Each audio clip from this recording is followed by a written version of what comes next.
வணக்கம் மக்களே. ஒருவருக்கு வருங்கால மனைவி அல்லது கணவன் எப்படி அமைவாள் என்பதை காண்போம். ஒருவரின் ஜாதகத்தில் 7ஆம் இடம் எனப்படும் களத்திர ஸ்தானத்தில் அமரும் கிரகங்களை கொண்டு எப்படிப்பட்ட களத்திரம் அமையும் என்பதை கூறிவிடலாம்.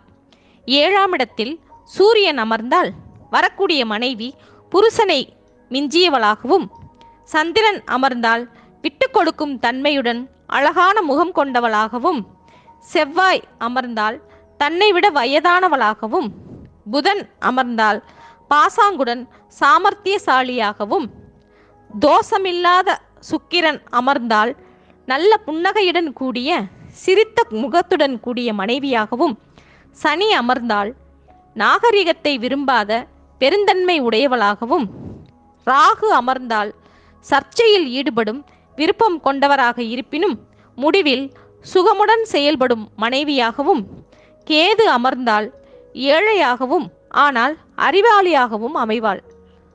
ஓகே மக்களே, நாளை புதிய செய்தியுடன் சந்திப்போம். நன்றி, வணக்கம்.